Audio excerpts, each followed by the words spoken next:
Hello and welcome, and in today's video I'm going to share with you the top 10 armoured Ark tames, so let's get into it. In at number 10 is the Carb Enemies, and this creature has very obvious armour, being a turtle, and also it does have damage reduction along with that armour as well, which most creatures on this list do actually have, which is a nice ability to have, and it's the benefits of having armor obviously. And its tail is armored along with its back, where its legs are obviously exposed, and if you're taming one of these things, you always want to shoot for that point on its body, as the damage reduction and torpor reduction won't apply in those areas.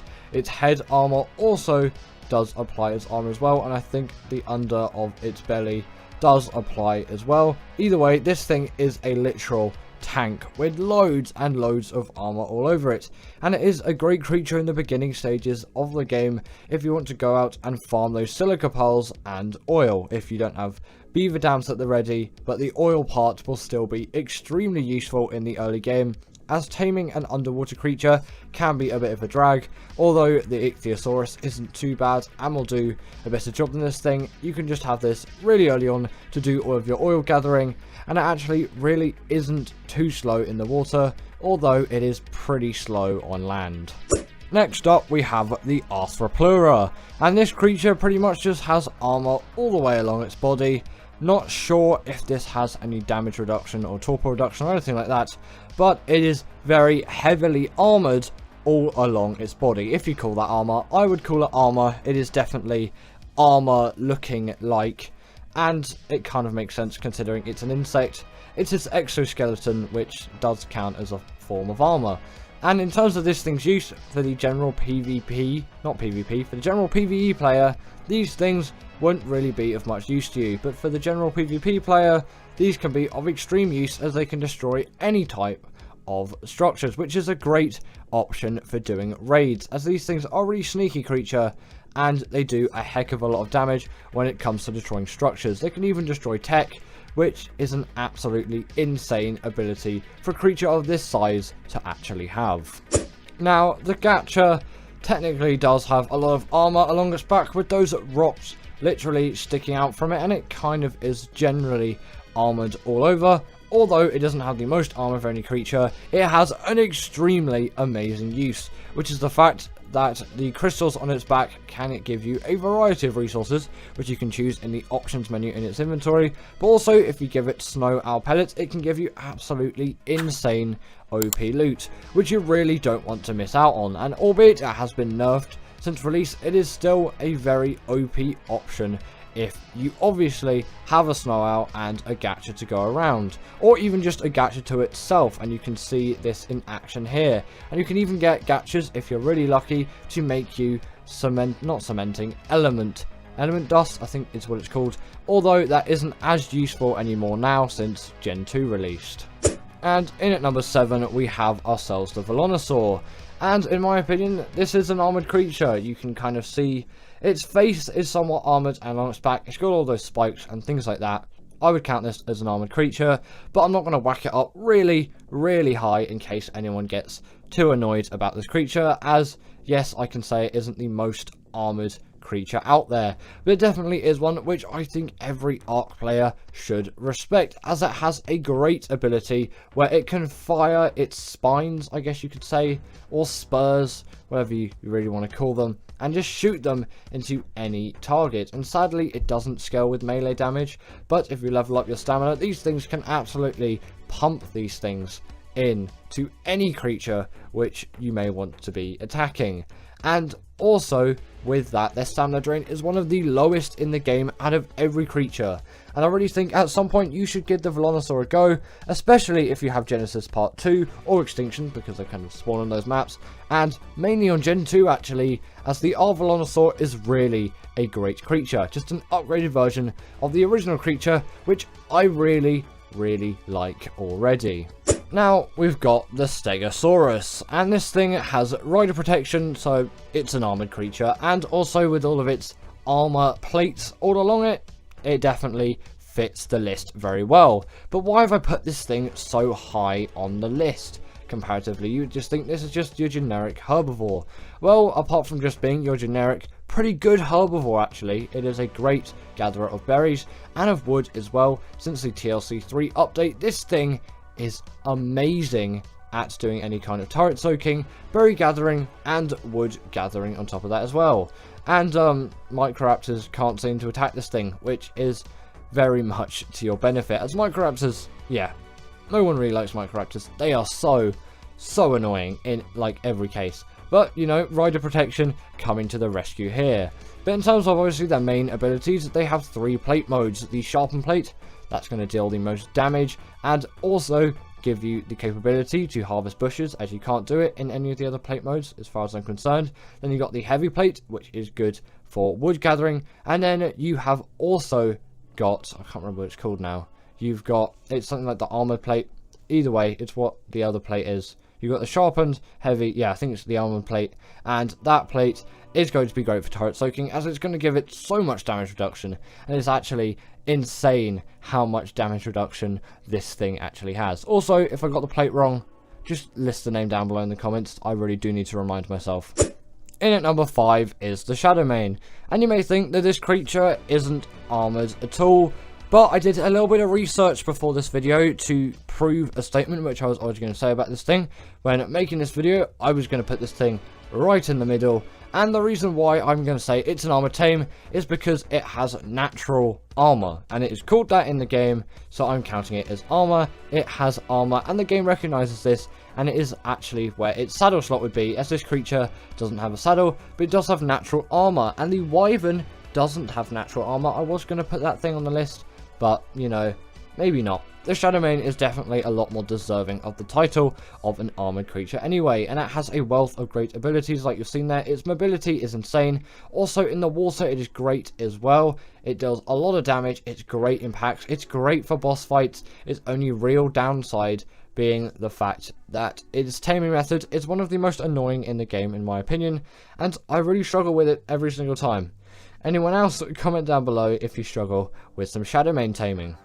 Now, the Rhino Ganatha is one of the most recent additions to Ark, and you can just see how much armor this thing has all over its body, and it is a really great creature. But also, considering it's an insect, it kind of makes sense. Basically, every insect in the game is armored. If you didn't know already, the Rhino Ganatha spawns on the island and also the Lost Island, and in the old version of Ark, it is actually extremely rare, where a tool like Dino Creature Finder Deluxe, sorry, can't even read the title of the mod, that is a great option if you can't find it and you're on PC. But if you don't have access to that mod, always just raise your dino count or use the command destroy wild dinos, as this is really going to work to your advantage. The destroy wild dinos command is essentially just going to destroy every wild dino on the map. Pretty self-explanatory. There's another command which is very similar to this, which will also get rid of your tame creatures too, but you'll probably be doing this on a single player world of yours, because you won't be able to do this on servers unless you're actually running that server, and you know, you've got to make sure no one's taming anything at that time. Yeah, that can cause annoyance. But on single player, you're not going to want to kill your own tames. To tame one though, speaking of taming, you want to kill a male Rhino Ganatha and get the pheromone, like you've seen there. Get those resources, which were just on screen. Get yourself a Bronto. Those resources aren't necessary to tame it, but they are only necessary for 100%.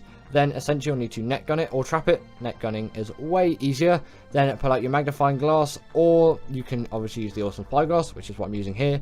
Makes it significantly easier, and then you just want to really damage this thing as much as you can, literally on the brink of death, as long as there isn't any danger around, which could just quickly kill this thing off, as then otherwise you're going to have to find yourself another female Rhino Ganatha, which really isn't going to be something which you can want. And obviously during that process of it being trapped, you can obviously lower its health even more just to keep it down there. Then feed the pheromone to your creature, and then after a short amount of time for the net gun, I think it's only 30 seconds, and in the trap, I don't know, just let it out of the trap I guess, it will impregnate your dino. Then that dino will roll over, but during that stage there, you can use all those resources to get 100% effectiveness. Then this creature's going to pop out your tame, and you're going to have yourself a Rhino Ganatha. Pretty cool method actually.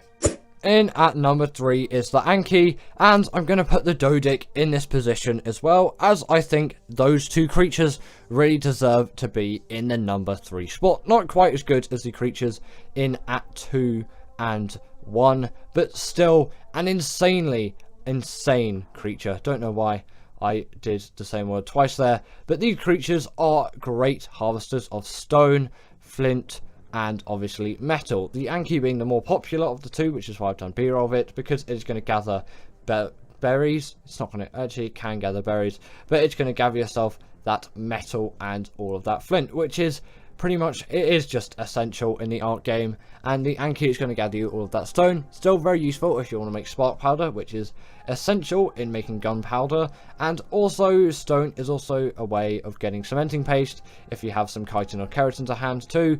And obviously stone structures are made out of it, so it is still a pretty essential part of the game too. But the Anki is obviously the more used creature, and you can tell it's an armor tame. Just look at this thing. It's got a lot of armor, and it definitely is one of those kind of Ark tanks which you'll see around. And a sort of surprising one considering its size, but it definitely is very worthy of the number 3 spot. Now, I know metal is a really useful thing, but I have to put the rock elemental in at number 2 for the best armor tames. This thing is literally a hunk of rocks. It is just all armor. This thing is literally plated with so much of the stuff, and it is an absolutely buff tank of a creature. And sorry about there being no saddle here. My character is just flying over it, if you haven't noticed already. But yeah, you know, I should have put a saddle on it. The benefits of force taming, I guess.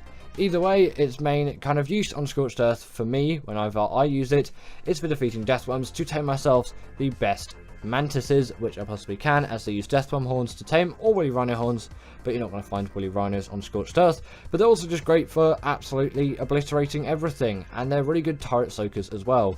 Their only real downside being their taming method, of course, which, you know, isn't the kindest to new Ark players. And in at number 1 is the Reaper. This thing is literally plated in armor and spikes, and it is one of the best creatures out there, in my opinion, in the whole of Ark, actually.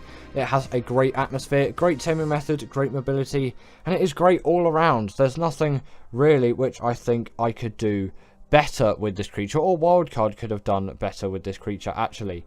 It's almost a perfect tame, and I have to say almost because, you know, there is never actually ever a perfect tame. There is always going to be a creature which is going to be better at that job.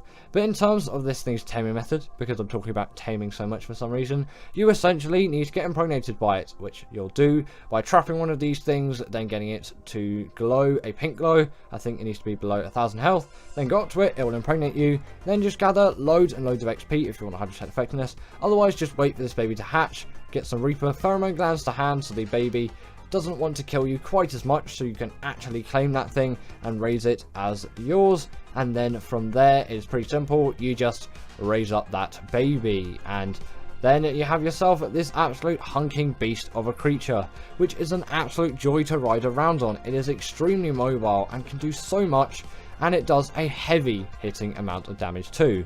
Truly the best armoured creature. So thank you to my wonderful patrons Ekaterina Puchkova, Karina Thorne, Dominic Maciejuski, and Ethan Tapia, who have all supported me through Patreon or through YouTube memberships. If you want to join this list, then go join Patreon or YouTube members, but thanks to all of these guys.